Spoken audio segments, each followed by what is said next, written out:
Imagine, right now, in one instant, the money in your wallet, checking, or investment accounts could purchase only 1/10 or 1/100th of what it could yesterday. How would your life be affected? Could this even realistically happen? Well, who is in control of your money and how the US dollar works? Not you. Did you decide in 2008 to help bail out large failing banks? Probably not. But your government did. Did you notice how prices rose for gas and food after this? Our crisis was witnessed by the world, by our creditors, yet our government borrowed more money and the Federal Reserve printed more dollars. All of these events changed the value of each dollar you have. At any moment, another event could happen that changes the value of these dollars more dramatically. So how can you protect yourself? You may have been told to store wealth in real estate or gold and silver. These are good places to store wealth, but you cannot buy groceries or goods directly with these assets because they aren't currency. You can't transfer their value easily or efficiently for real-world transactions. There is a form of currency that does not deal in dollars, and that is actually inflation-proof. It is the banker's worst fear.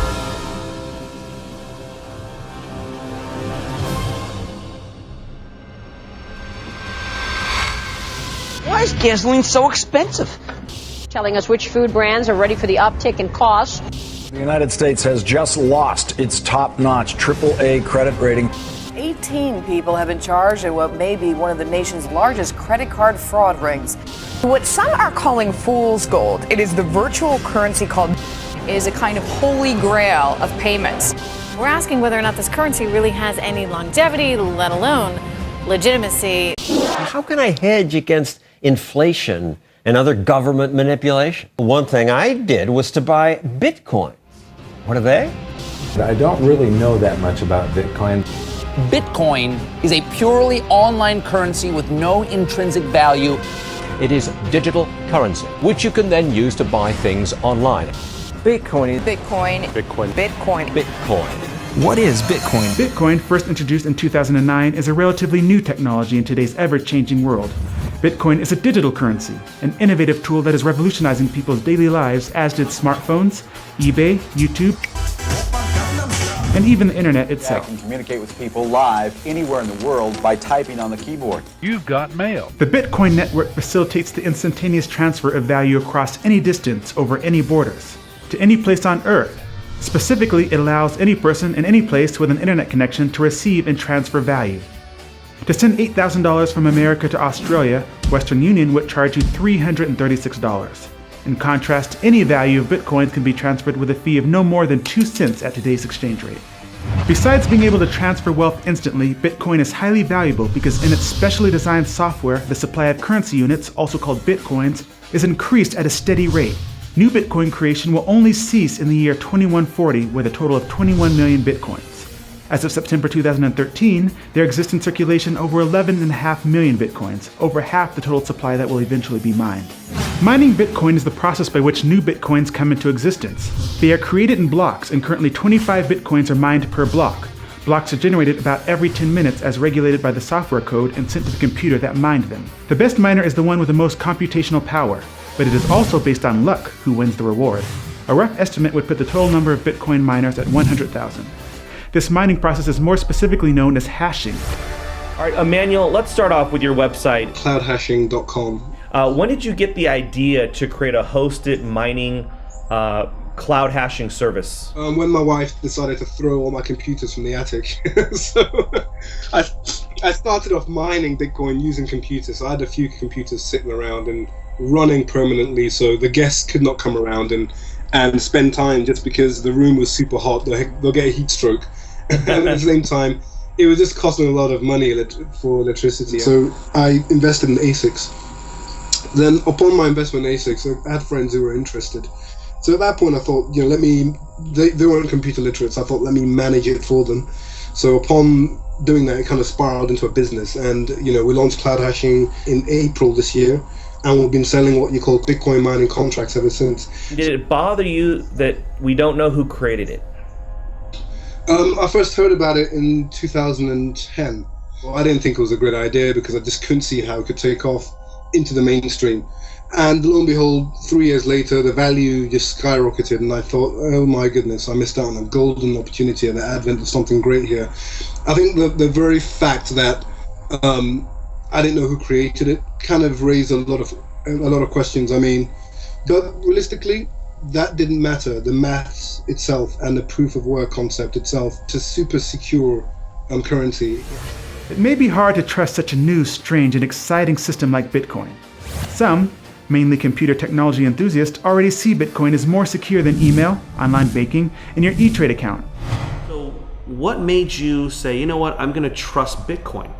Well, that's a great question. Do you use the internet? I do. Do you trust it? I pretty much have to. You trust the internet. You don't necessarily trust everybody on the internet. No. Right? But you trust the internet. You trust that you go in and type in on your browser and you get to Walmart.com. You trust that's Walmart or whatever. Yeah. And there are legitimate actors on the internet, right? Like Amazon.com. I'm sure you bought stuff there. Mm-hmm. Well, Bitcoin is very similar. It is computer code that's a protocol. Like email, a person would not normally assume anyone in this case can see, delete, or otherwise access their email account without their permission and password. There is one exception in that your email provider could shut you down or even spy on you at the NSA's request. Why should people start taking a serious look at it who want to get off the government's radar? I think it's a very important thing.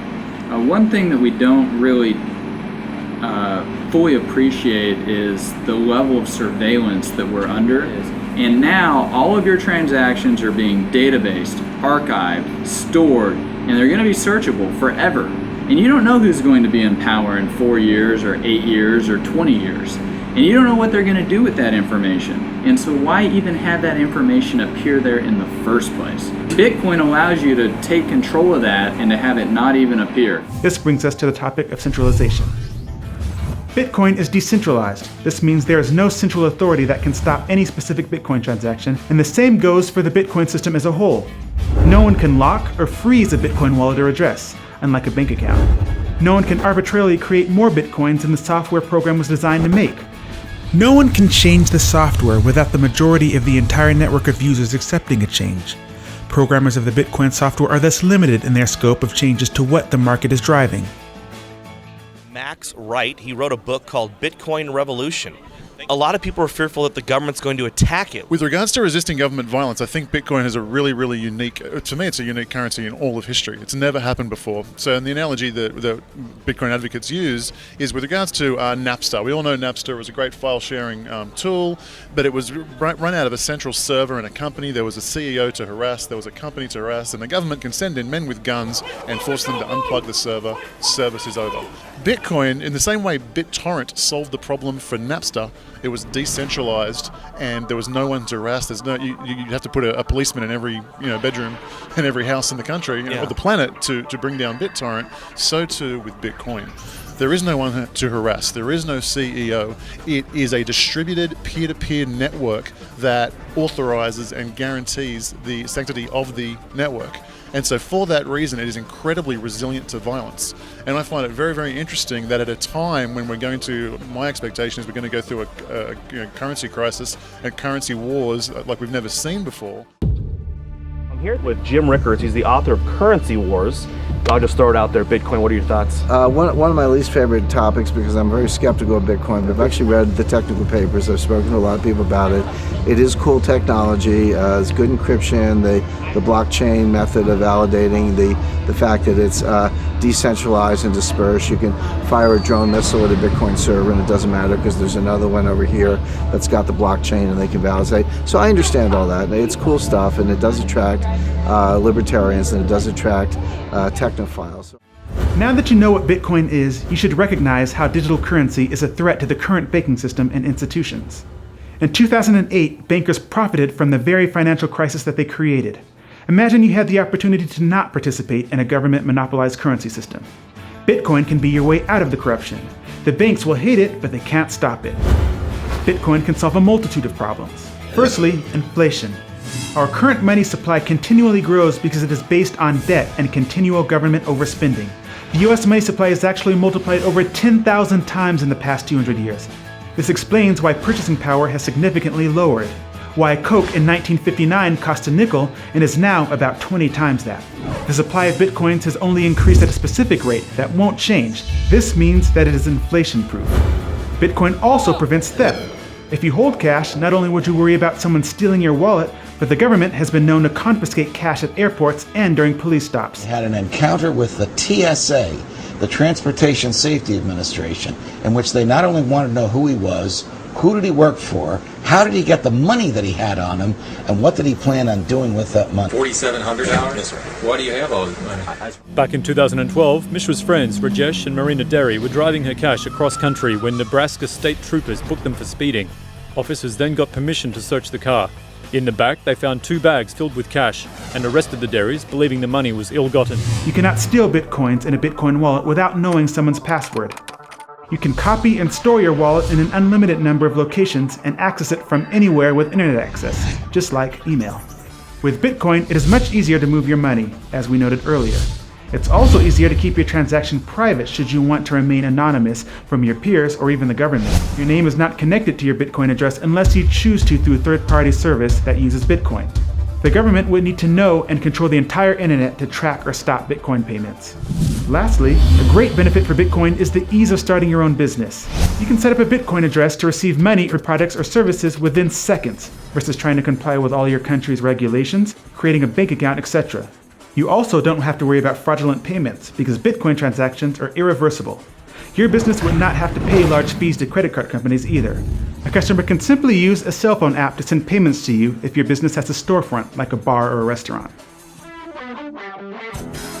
Bitcoin is already accepted on many online websites for products and services including freelance work, donations to organizations, pizza shops, auctions, electronics, web hosting, domain registration, file storage, gambling, music, clothing, graphic design, and even some massive retail outlets like bitcoinstore.com. Alright, I'm going to go to the Bitcoin store, I'm going to purchase a laptop, and I want to show you guys just how easy this is to do.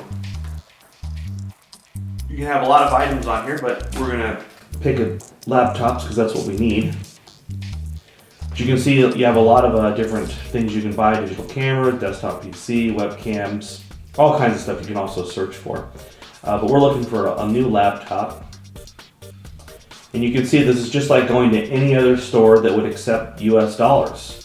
We've got this notebook here, we can add to cart. Here's the cart, proceed to checkout. So just like if you went to Best Buy, you can register or you can just check out as a guest. I'm going to check out as a guest today. We simply input our information. Our next step is our shipping method. The payment method is going to be Bitcoin. Place order. Okay, so we would just scan this with our phone, or we could use view address to pay it. And once you do that, you input that into your Bitcoin wallet, and the transaction is complete. Today is September 22nd, so I guess we'll see how fast they ship it out. Wow, so it's only been 2 days. Free shipping. We ordered it on the 22nd of September, and we received it on the 24th. You've got all your accessories, brand new. Yeah, same price as Amazon. I didn't pay anything extra for it. It's perfect.